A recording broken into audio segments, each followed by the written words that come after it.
Weta Workshop was kind of like visiting some wild fantasy land. It's like Willy Wonka's chocolate factory, but without the candy. I went to the Weta Workshop, which is quite unlike anything I've ever seen in my entire career, and they made everything you see in the film. They made all the armor, all the weapons. Richard Taylor, the man in charge, I think he's a genius. He's built this workshop that is world-class in every respect. Richard Taylor has also been one of the single most important people involved on this production, because Richard has, with enormous dedication and enthusiasm, taken on one of the most difficult jobs. We chose to look after the design, the fabrication, and the on-set operation of the special makeup effects and prosthetics, the armor, the weapons, the creatures, and the miniatures. I think Richard made over 45,000 different items for the film, including the miniatures and the prosthetics. So his workload over the 3 or 4 years that he has been involved has just been phenomenal. He's a very charismatic guy, so a very great leader.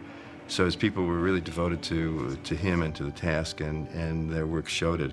Employing mainly young people whose primary expertise was not in filmmaking, but whose talents had been recognized by Richard Taylor because they were artists of one sort or another. The Weta Workshop is very much a physical and spiritual extension of Richard Taylor and Tanya Roger, because it embodies every molecule of philosophy of Richard's work ethic. So where do I start? Peter has told me that he wants to make Lord of the Rings, and a great fortune for us, he wants to make it with us. How do I inspire in this young group of New Zealand designers and technicians the philosophies and the vision that will carry this film for 5 years and deliver it onto the world stage in a way that's worthy to the written literature of Tolkien? Gathering around us a like-minded group of young New Zealanders, I very much believed, as I do today, what I said to them then. If you couldn't rise to the highest level of enthusiasm, passion, and professionalism and grasp this task as if it was the most important thing that you have ever taken on in your life, you weren't worthy of the task. We had been blessed with the opportunity to bring a piece of modern English folklore to the screen. So often in fantasy filmmaking, it's necessary that the actor occasionally turns to the audience and throws them a wink.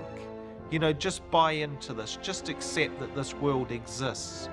That couldn't happen with The Lord of the Rings. It was imperative that Middle-earth was real. Kind of like a prehistory to English and European history, that it did exist at one point.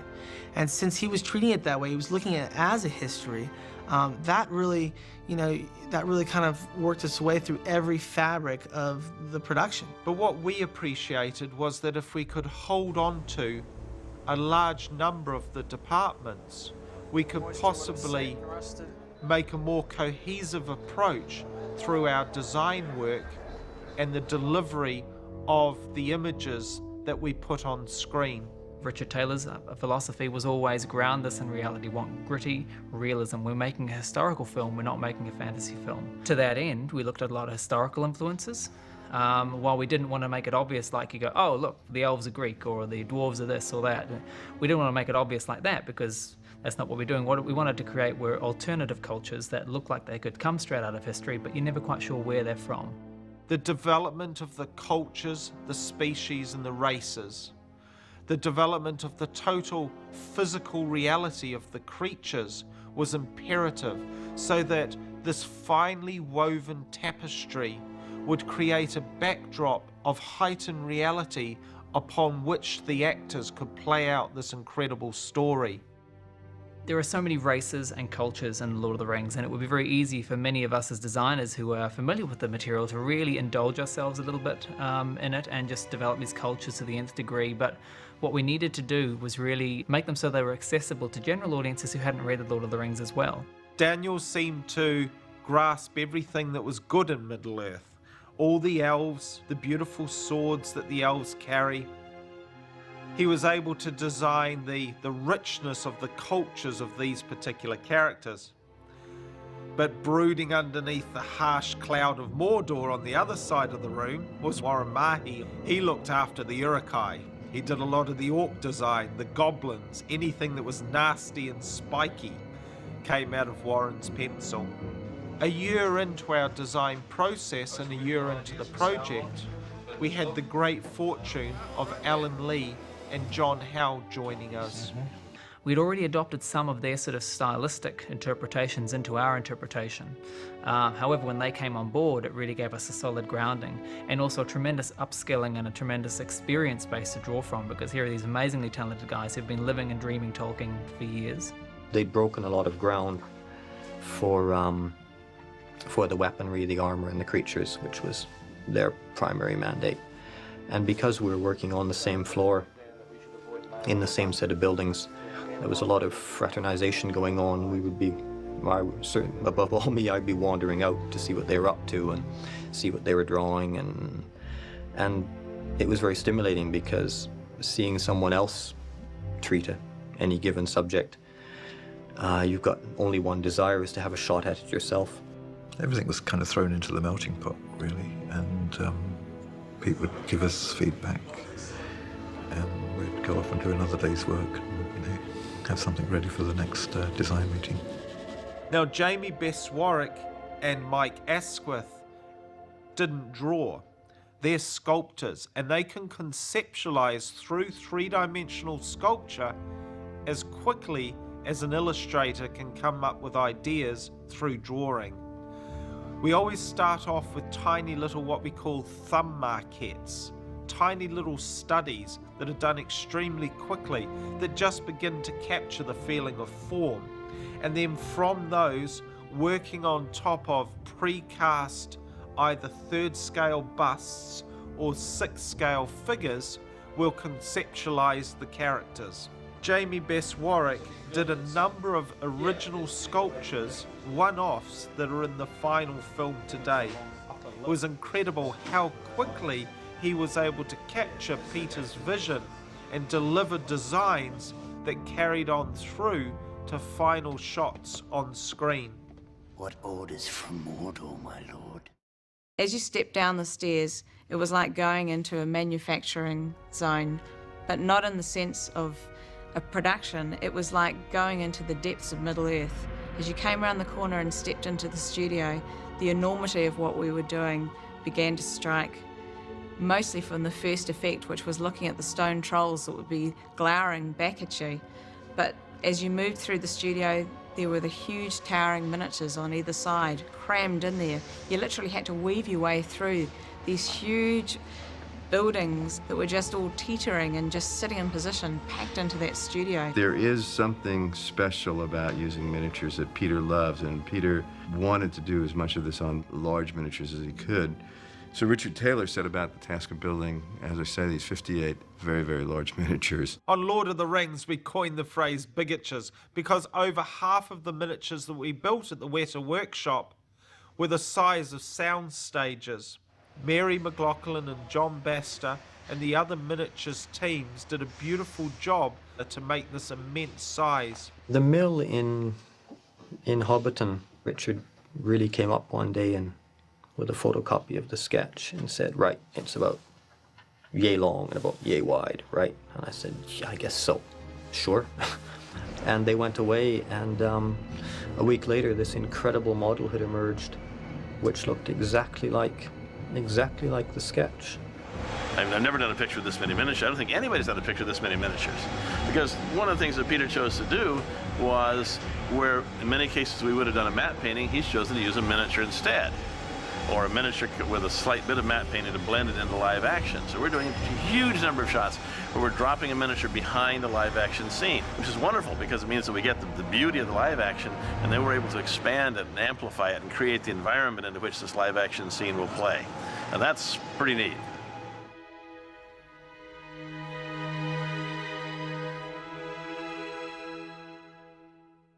Now, the journey of bringing a creature to the screen is quite an enjoyable one. Of course, it starts with the incredible amount of conceptual design, Then we roll on and do the three-dimensional maquettes, slowly honing the form and the character and the study of each creature. After that, we would sculpt larger sculptures that you could really get into the details on and work them out. And often those sculptures were then scanned for the digital department to replicate in 3 dimensions if it was going to be a digital character, or they would be molded and turned into masks if it was going to be a prosthetic character. One of the most enjoyable characters to create for Lord of the Rings was the creature, the Watcher in the Water. And it was important to us that we didn't just create a sort of a bizarre tentacled kraken, this thing that was a massive number of tentacles, but rather it, like everything in Middle-earth, was in pursuit of the ring. We also wanted the feeling that when it burst out of the water, it would appear to increase in size, sort of like the swelling of an octopus, or the hairs coming up on an angry cat. So these unusual shell-like structures that carry these villi of hair that filtrate the nutrients out of the water swell up and open up like these big shells to give the creature added aggression and added size. What appears to be this gummy maw finally rolls out and becomes a huge set of teeth. I described it to the guys as if it's this bizarre sphincter, and would actually act it out with my hands as if the teeth roll out, and there they are biting at the end of my fingers. Each tentacle ended in 2 fingers and an opposing thumb. So when Frodo is grabbed by the leg and lifted up, these tentacles can try and find out where the ring is.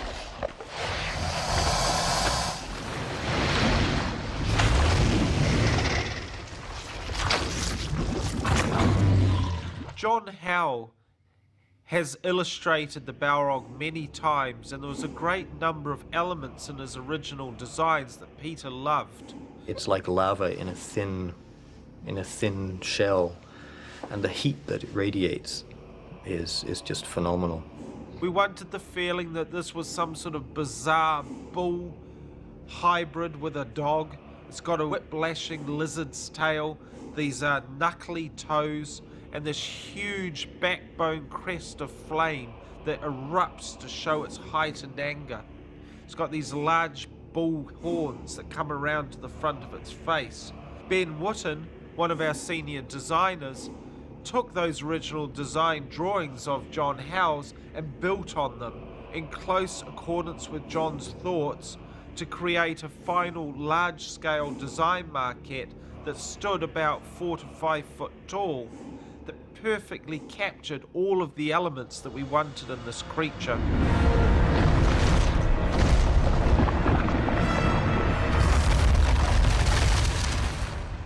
Peter would come into our design studio each day to critique our work and give us his thoughts, and as he has always done over the years, would actually perform the character.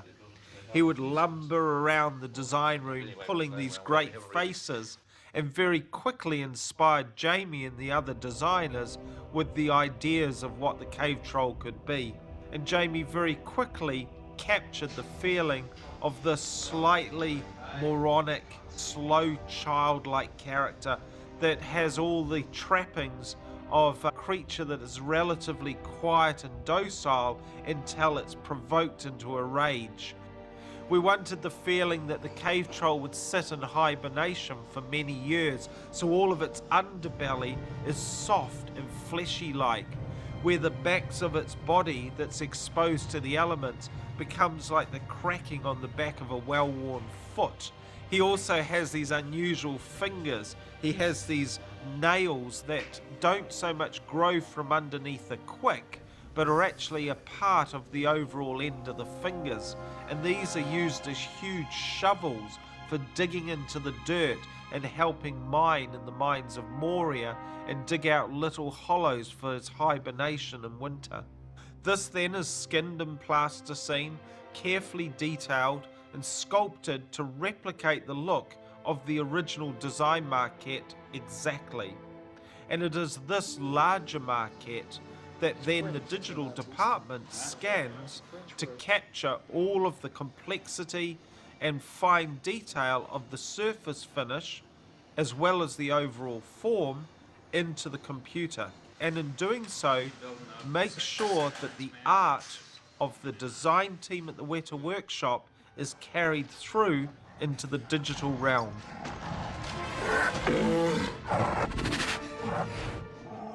Now, the department that we oversaw at Weta that required the most extensive amount of work was the realisation of the creatures through prosthetics.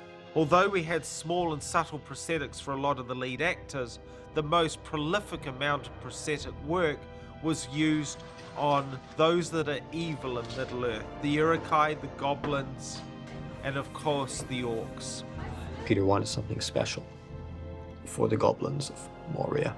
We drew all kinds of crazy creatures that you could never hope to get anyone inside a suit to play those, but making them into these sort of insect-like creatures with uncomfortable spikes, and I think Jamie probably sculpted out the actual faces they have. Over the length of 3 films, we produced over 10,000 facial appliances, over 1,800 bodysuits in foam latex. We brought that in by the container load. Every couple of months we'd have a new container of foam latex arrive. It was purely brought into the workshop to make the thousands of hobbit feet, the suits of Urukai and orc undergarment bodies. The foam latex ovens ran 365 days a year for 3.5 years to manufacture the massive amount of appliances out of 3 huge ovens. It was amazing how much foam latex we used. I could never have visualised that quantity.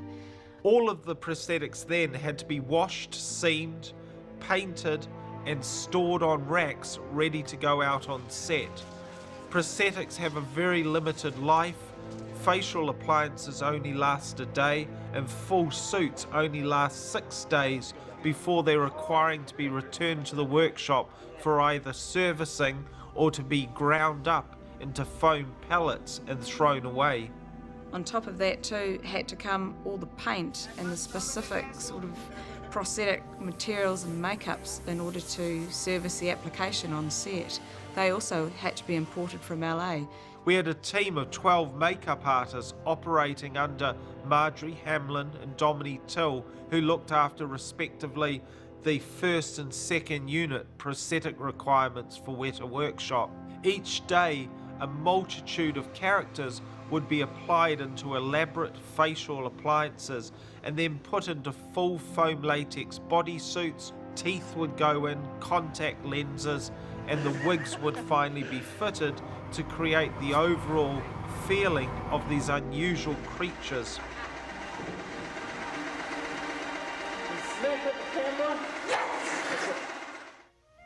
We'd been working for over a year to develop the feet for the hobbits. Possibly one of the trickiest things that we made on Lord of the Rings, because we had to make a compound that was both tough yet flexible. In one casting, you could blend it onto the foot and it would invisibly blend around the ankle line while still giving enough support to the bottom of the actor's feet. We produced over 1,800 pairs of hobbit feet for the 4 leads alone. You know, because the Weta guys back at the shop are constantly taking the feedback from these guys and making little design adjustments. But for a long time, when I would walk, the feet would kind of bounce, you know? They'd kind of bounce a little bit.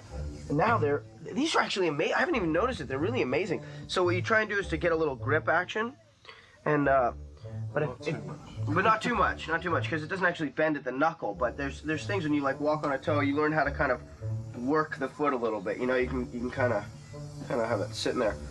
Unless a kid comes to visit the set and you say, "Oh yeah, these are my feet." Oh, sorry.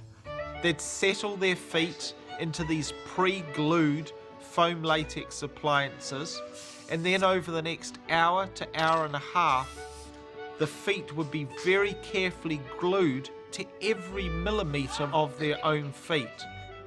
If they weren't glued properly, they'd become very quickly detached from their own feet and they'd begin to slide in the prosthetics. Finally, the blending edge was carefully applied around their ankle and the colour was blended up their legs. The little hair pieces that gave the furry impression on the top of the feet had to be hand knotted, one hair at a time, every day. Then they go off to the production makeup trailer, where their ears were glued on by the makeup staff. So a day in the life of a hobbit was very much a matter of having to know that you were slipping into those sticky, cold, rubbery feet and then throwing yourself into any environment that New Zealand could offer up for the whole day and just put up with the feeling on the undersole of your feet.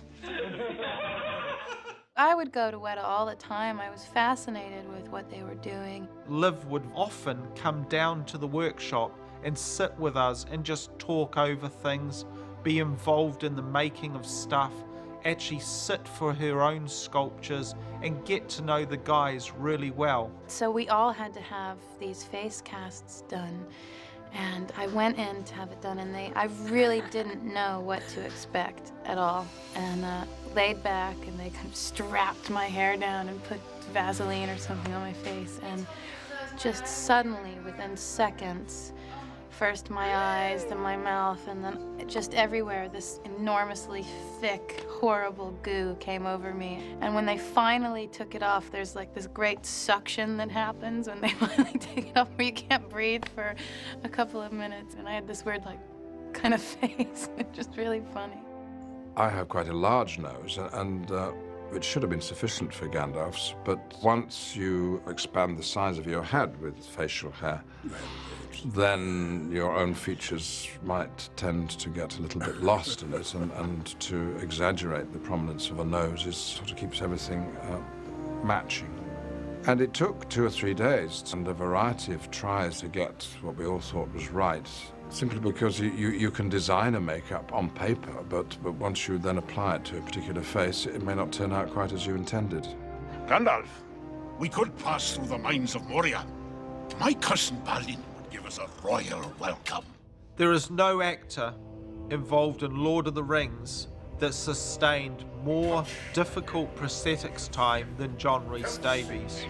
At all turns, he tried to make the whole process as enjoyable for himself and Gino, the makeup artist in charge of looking after him. Today I'm painting a set of Gimli's prosthetics, and he's got this cowl piece that he's going to be wearing. That'll slip on over his head. They'll put that on first, and then the prosthetics will be put on. Then just the forehead here. The forehead will go on. And then we've got the nose and cheek pieces. Every day he would come in, his face would be cleaned, his hair put back, a final shave of any stubble, and the process began. 4.5 hours later, the foam latex head appliance, the ears, the silicone facial appliances, the huge amount of hand-knotted hair, beard, moustache was applied to turn John Rhys Davies into the character that you see as Gimli. And I always try to make it my business. Whenever I was in costume and in makeup and I had the armor and all that on, and I was close enough, I would go back and show them the results of their work as it actually looked on, and show them what they'd done. As you walked into the armour department, there was a different feeling. There was always a frenzied feeling in the armour department because there was a transformation going on all the time. There was armour being created out of leather, very organic armour, very gritty and grim. Certain parts of the armour department had fantastic array of metals and buckles and rivets and all the sorts of things that would hold it all together. Then you'd move through into the area that was where the steel armour was made, and that in itself was a huge experience because of the fact that the sound itself of the metal being beaten onto an anvil was so loud and so organic that you just couldn't help feeling like you were sort of a part of Middle-earth in there. John Howell is one of the world's leading people in the understanding of medieval armour and weapons. When John arrived, he was able to bring to Weta a level of design knowledge, fabrication, and some of the complexities of the construction of armour that we didn't understand at that point. Armor is the most impossible thing to understand and to render illustratively, because all of these static shapes interact with each other in very, very surprising ways, and it's nearly impossible to understand unless you have some fairly serious layman's knowledge about how it works. It's always frightening and astonishing about how beautiful it all is. But I've worn a lot of the real stuff because I'm one of these really thin guys who can get into it all. He was able to let us know what worked and what didn't, why things were built in a certain way. And that level of inheritance and that level of culture and history that he was able to invest into our armour making process was a wonderful thing for us at that point in the making of Lord of the Rings.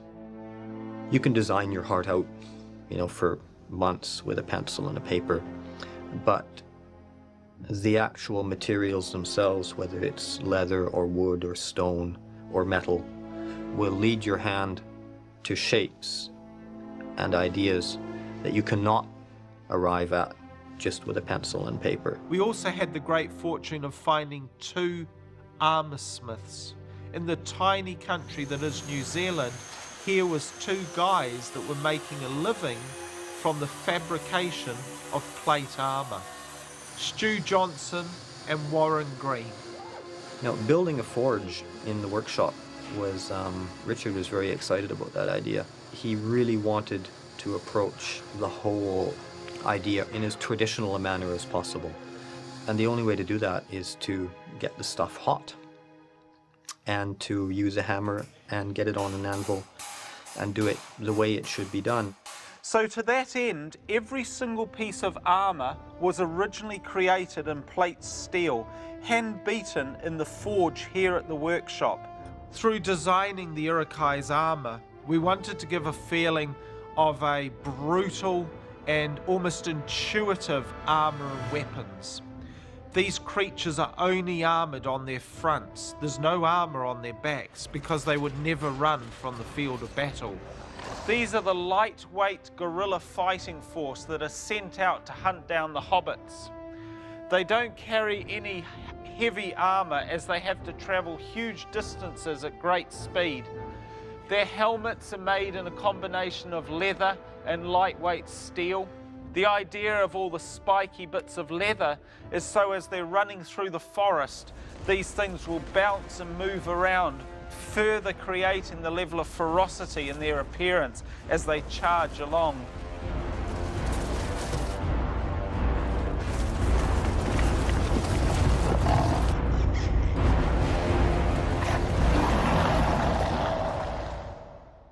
The orcs aren't bad at making armour, they just make really ugly armour. And their armour is very, very successful. As you can see by this set of leather gauntlets, they've managed to create articulated lames, and their black speech motifs are tattooed into the leather to put their own incantations of evil into the leather surface. The concept behind these Maori orcs, Peter said that he wanted them to look like cockroaches scuttling in mass, these black, dark, nasty suits of armour. Now, we based this helmet on a sort of a deep-sea fish, theorising that most of their food would come through the deep cracks of the earth where these fish may be washed into these deep caverns. The helmet very much takes on the perception of this huge mouth of this deep-sea fish.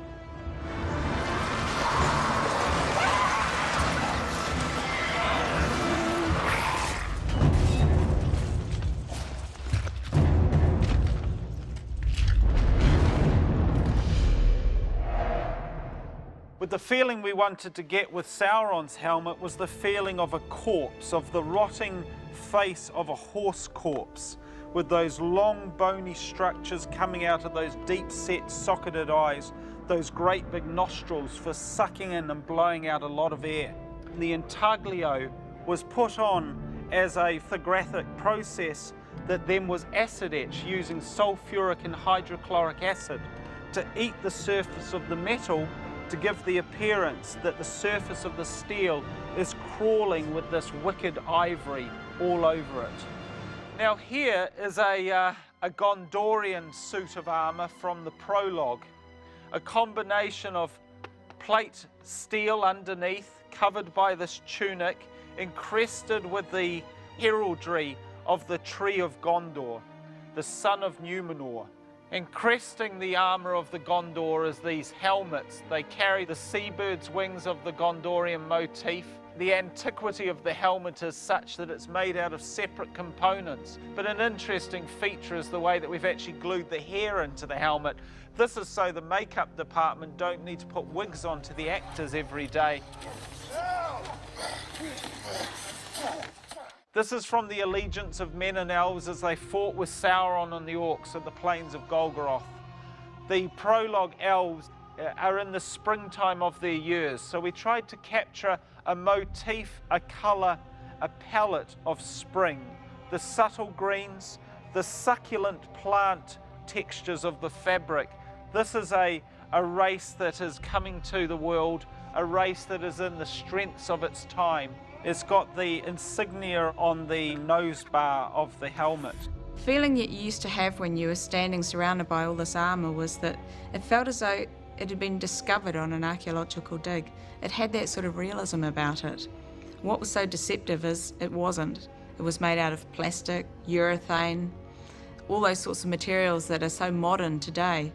But in actual fact, the look of it had that detail and realism so well captured that it really did sort of deceive people. Chainmail is a problem. Chainmail is a cinema nightmare, and there is no convincing way to make any approximation of chainmail without a stroke of genius, and most chainmail in movies is just awful. It's terrifyingly bad. It's either knitted wool that's been sprayed with aluminium paint, or it's made of, whatever, and it always looks crappy. It never looks like the real thing. Richard came up with this new technique to create chainmail that was fairly light so that you wouldn't weigh down your actors, but much, much, much more real looking. So they actually devised a way of making it out of plastic. And the thing that they developed entirely in the workshop, under the guidance of Richard and Dominic, one of his chief geniuses, so they purchased pressure hose, which is of the right diameter for a link of chainmail, which they would slit down the length. And they devised a machine which would chop it into tiny slices. This machine is driven by pneumatics, controlled by an electrical servo, and over 3.5 years, it cut 12.5 million rings from a length of black alkathene pipe, over 12 kilometres of pipe. And then two gentlemen at Weta sat for the same length of time and hand-assembled those 12.5 million rings into hundreds of garments of incredibly lightweight chain mail. I have never seen an industry like that. This guy happily sort of linking little bits of chain mail together. I think he said with my armour that he'd linked 80,000 pieces of chain mail together. I would not have traded this experience for the world. It has been the most amazing time of my life. No person was more important to the weapons than Peter Lyon. Peter had been making a collection of weapons over the years for the reenactment business in New Zealand. Pretty spectacular. I love the hero weapons, and you pick up one of those swords, the hero swords, and you realize you're holding a real sword, a real weapon in your hand. Very well balanced. Incredible craftsmanship, and many of these pieces belong in museums. Since I've started here, I've been working on things that are sort of the swords I've dreamed about working on, and I've also had nightmares about some of them. Some of them have been very fiddly. In particular, what have we got? Narsil is a good example. Narsil is actually, I'm sure, the only sword that's ever been designed with a hollow pommel, but it's still got enough weight to make it work. So sword fans, please be aware this is the first hollow pommel that has ever appeared on the screen. Now, all of this obviously takes a huge amount of person power. Over 100 weapons were made in this style, where they were actually made in spring steel, exactly as they were 500 years ago. The fullers are individually ground in by eye against a huge linishing table. to set the balance on the blade. The hilts have been hand ground out of either plate steel or cast out of bronze. And a sword like this would take about a week.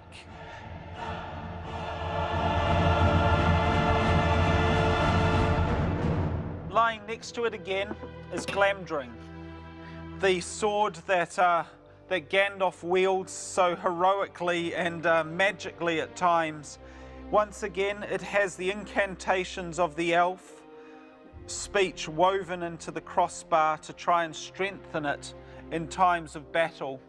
You can see by the blade there's the subtlest wasting of the blade through the length of the blade, and that's to give it a slight leaf-like form, to give it the feeling of organic, nature-based forms within the blade. Sting. Yeah, take it, take it.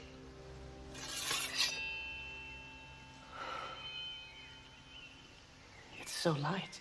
Yes, yeah, made by the elves, you know. I remember the day that I saw Sting for the first time, and it was sort of in its infancy. It wasn't completed yet. But I'd already seen, like, the elvish inscriptions that they'd done on a metal Sting.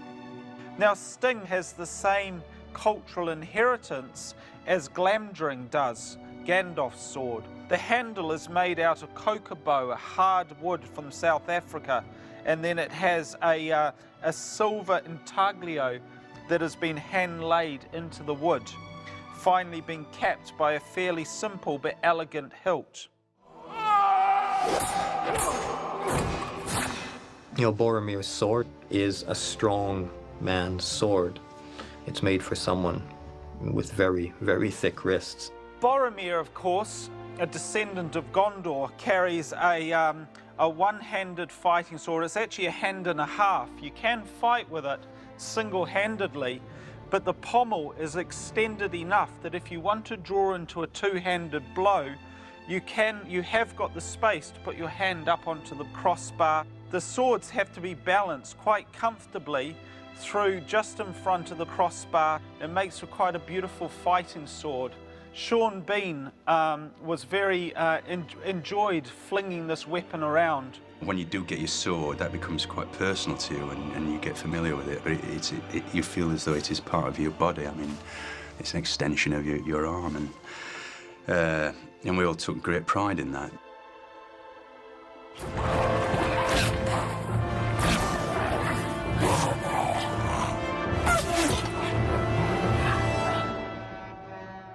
Legolas carries a quiver of arrows on his back.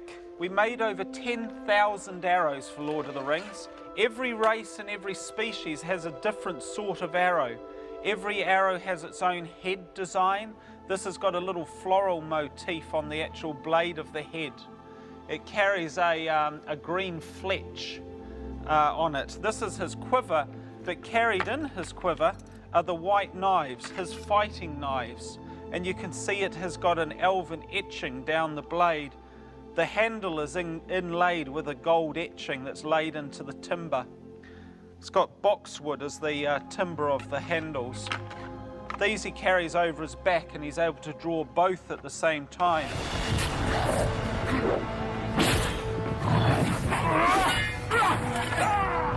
You can see here the collection of axes that were required just for Gimli. He carries two little throwing axes. These are carried at his sides. He pops them out, and he can then freely throw them as if they're a tomahawk. He carries his walking axe. This he carries to actually use as a walking stick as he walks along, but always at the ready in case of an enemy nearby. Then he has a very simple axe, which is just a standard fighting axe that he carries on his side. And then finally his double-headed axe, which he most commonly likes to use when taking on the orc. This he carries on his back. By a shrug of his shoulders and a flick of the wrist, he can pull it out of the back holster and quickly grab it, ready to take on the enemy. We tried to once again inherit the culture of the different species, as you can see here with the geometry and the geometrics of the dwarven design into the head of the axe.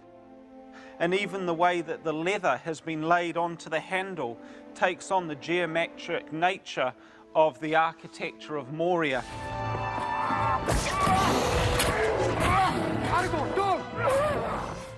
We made a number of different versions of each actor's sword. Spring steel, heavy hero swords for tight close-ups, lighter-weight aluminium swords for fighting scenes, rubber versions for safety reasons. But Vigo, of all the actors, chose almost predominantly only to use the hero sword. I used it as much as I could, yeah, because it just would look more right. And also just the weight of it in your hand and how tired you would become, you know. It looks silly when you do a big battle sequence if everybody's like all the time. You know, at a certain point you kind of miss, you deflect, you can't keep that amount of energy going all the time. He caught us out as well. On arriving at Weta, he said to me, "So how would I keep it sharp?" I asked for a sharpening stone, because if you know you're fighting that many times and you're parrying that many times and cutting through, you know, armor and all that, I mean, you need to sharpen your sword now and then. So indeed we went ahead and cast up a little urethane replication of a whetstone, so that in theory Strider could sharpen the edge of his sword. His sword was quite unusual because built into the scabbard was a little utility knife, a little tiny dagger that's not used in any way for fighting, but really an eating knife. Things like the eating knife that's part of the scabbard for the sword, it's just a practical thing, you know. What do you clean a rabbit or a deer with? You're not going to use your sword, you know what I mean? I remember he came in and he was just really quiet. He was just really quite quiet, and he had this sort of steely look about him. And he picked up his sword, and it just, you know, it's like, and he was like, can I take this? Can I take this with me? Vigo treated that sword as if it was almost a holy relic that he carried by his side. It was wonderful for the sword makers and the technicians at Weta to see an actor accept the mantle of a character so fully through the use of the props that we had created. The greatest benefit for Weta Workshop, having taken on the 5 departments that we did, was that this singular Tolkien-esque brushstroke could be applied across as much of the workshop as possible. I was able to understand Peter's thoughts and then invest those thoughts through the designers into the individuals within the workshop. It's just been phenomenal. His workshop is packed with stuff, and he has a huge team of people. They have really led the charge in creating the different cultures of the various races of Middle-earth and the look of the weapons and swords. And without that team of people, these films would never have gotten made. It's as simple as that.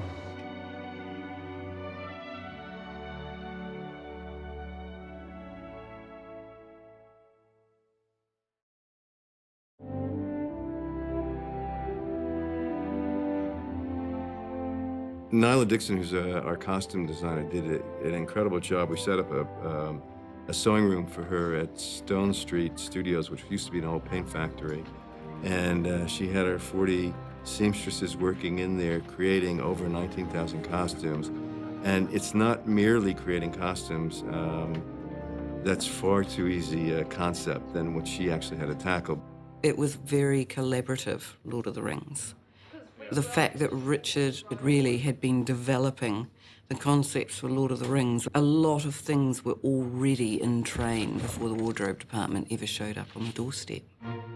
I would say it probably took me a good 3 months to actually get how huge and complex this was. Because when I stepped on board, I don't think even I, who'd been doing, you know, quite big costume shows for quite a while, I don't think we'd grasped it on any level. In an incredibly short period of time, you have to try and absorb an incredible amount of information. As you can see, there's a few frocks in this wardrobe department. The very first thing that you have to do is you've got to break out that script and work out how many costumes are going to be required. So that meant that we had to make the lead actor's costume 10 times, and then we had to make the body double's costume 10 times, and then we had to make the mini-me costume 10 times, and then we had to make the stunt double costume 10 times. So there are about 40 costumes of that one design. What I tend to do is you're always thinking about it. And the breakdown of the script, the budgeting of it, the costumes are moving through your mind all through that time. And there'll be little doodles appearing here and there, and you'll break away from the figures to do some of the research. I looked at every Tolkien book there was. All of John Howe and Alan Lee's illustrations, they suggest rather than say. So my role was to take that suggestion and say what they were wearing. The jacket, the shirt, and the trousers last night. Yeah. On this one. Everything about the hobbits, descriptive-wise, was these very country, and I wanted to use a lot of that sort of 18th century design style, the little frock coats, the waistcoats, all of those things that are really quite English.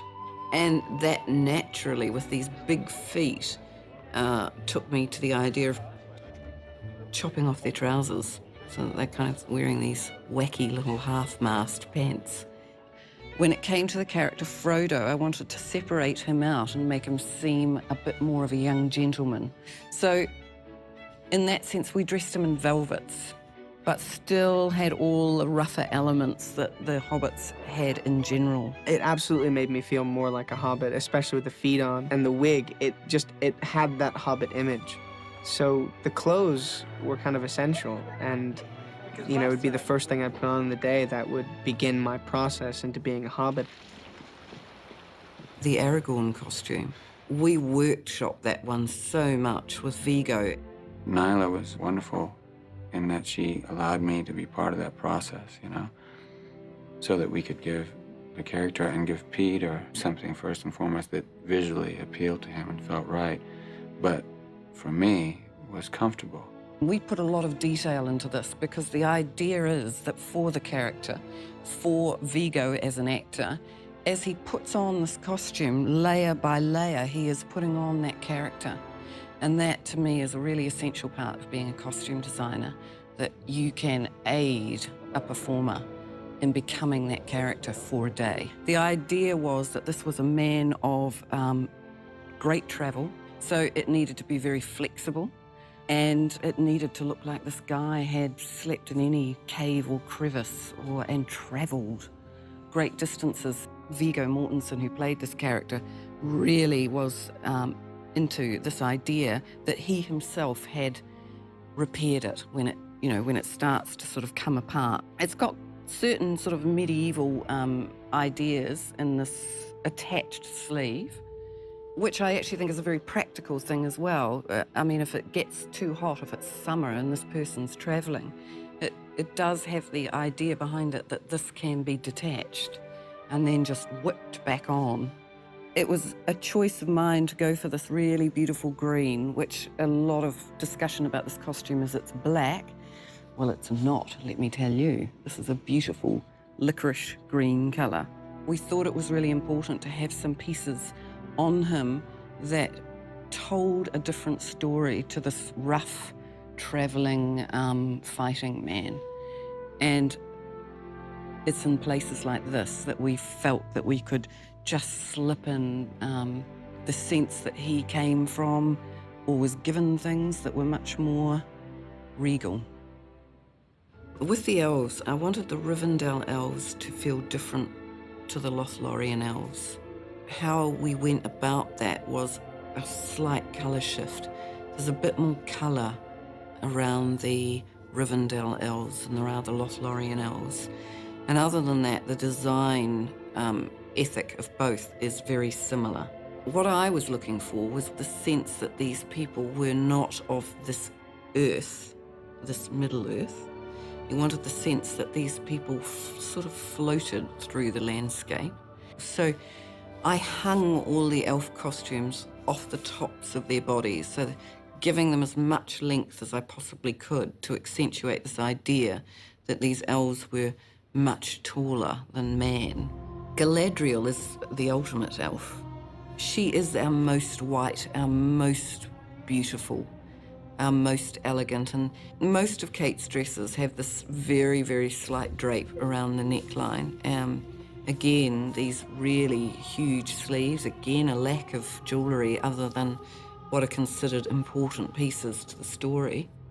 But we used the most glorious beaded fabrics that we could get our hands on.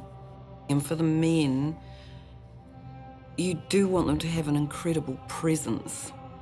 So we went for quite a sort of high collar, smooth hanging, and these huge sleeves, that the idea when they lifted up their arms that they would fall back, and under the sleeves are these really beautiful brocades that have got quite a lot of metal thread in them, which of course gives you that fabulous glisten. I wanted a relationship between the elven costumes and the wizards, because I think there is a relationship between those two.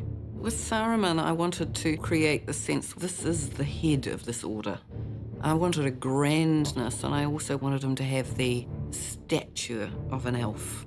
This is the costume of Saruman the White, who was played to perfection by Christopher Lee. The concept behind this costume was to give it as many textures as we possibly could, because when you've got a character who's called Saruman the White and he's going to be in white robes, we needed to get some sense of definition happening to that costume. And so the way we went about it was to use different textures in the fabrics themselves. So whether it's the linens in this underneath piece, these incredible brocades here, and then we went to a silk, which has got quite a lot of pattern in it.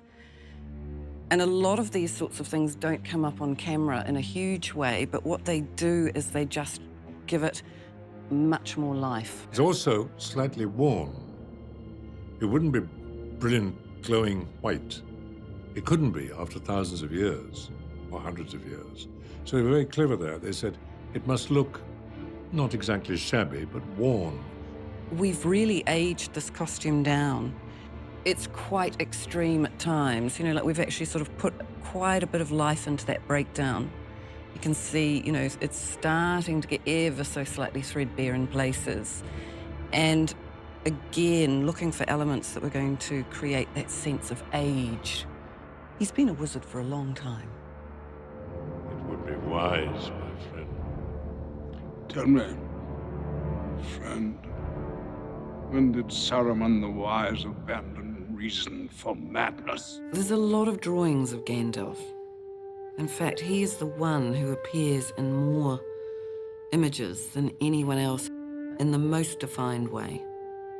In the discussions with Peter, Peter constantly referred to a drawing of John Howes, and I went, why don't we see if we can make this come off the page? The actual gown of Gandalf came together really easily. There's lots of hand stitching on it, there's lots of men's in it. The idea was that this man needed to look like he never took this costume off. You know, we liked that idea of bits of twig and leaf caught up in it. I was always concerned that there should be mud on the fringes of the long robe, and if he'd been riding, that there should be splattered mud further up the costume. Then we began work on this hat. Now, I have this fabulous milliner who works with me, Hayley May. So we developed it to a point where Pete felt that we were, you know, we all were feeling that we were getting there, and waited for Ian McKellen to arrive. I mean, I can still remember the look on Ian's face as the hat was handed to him. I mean, he's such a fabulous man, and there was just this imperious kind of, like this. And then he popped it on his head, and it's one of those magical moments where even Ian himself had to admit that suddenly Gandalf was in the room with us. Because that was her intent, is to make this, forget any other movies that she's done, forget whatever movies you've done. You're here, you're playing this character, let's make this work, and let's make it look interesting as well. And she did that.